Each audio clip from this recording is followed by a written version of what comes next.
Secondo lei l'Africa paga un caro prezzo sugli errori delle grandi potenze? We end up with injustice, we end up with corruption, we end up with poverty, we end up with the worst possible things, we end up with the image. I don't have to tell you the image that you have in Africa.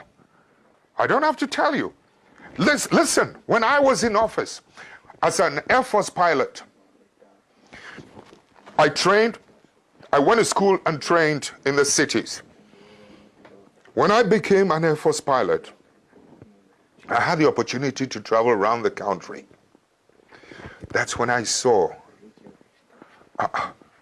there is a big difference between those of us living in the cities and the mass people who feed us living in the rural areas.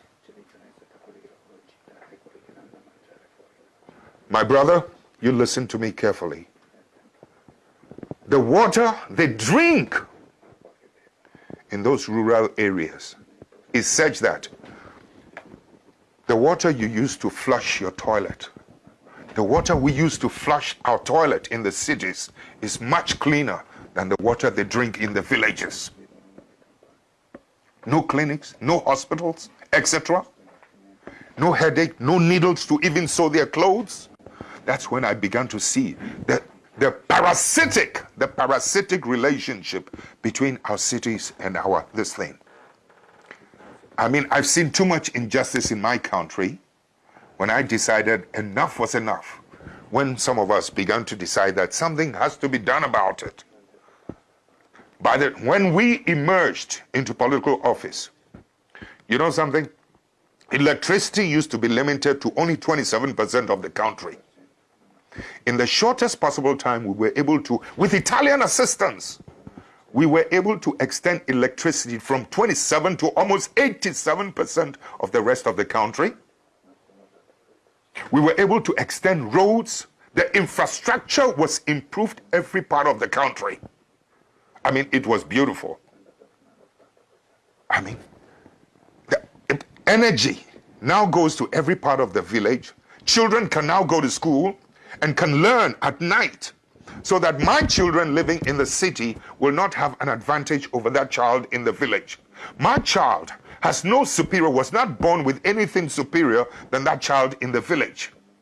But so long as that child in the village is denied and deprived of electricity to learn at night and good water, etc., my child in the city will always have the advantage over the ones in the rural areas.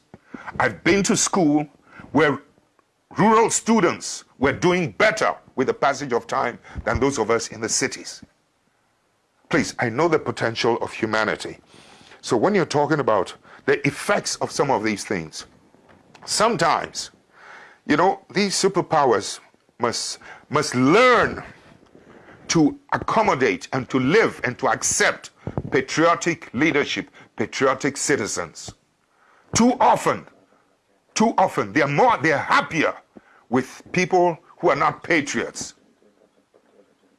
But you in Europe, excuse me, don't get angry, you never seem to know the role that some of your bad businessmen, you have good businessmen, and I respect them, but some of your bad businessmen are always doing bad things on our continent. And it's our people who suffer. This kind of thing must stop. Your governments must begin to wake up to help us, to help to police and to maintain the integrity of economic policies and economic practices in my country. Your country must help us to protect the judiciary in my country. Your country must help us to police and to monitor and to protect the political integrity in our continent.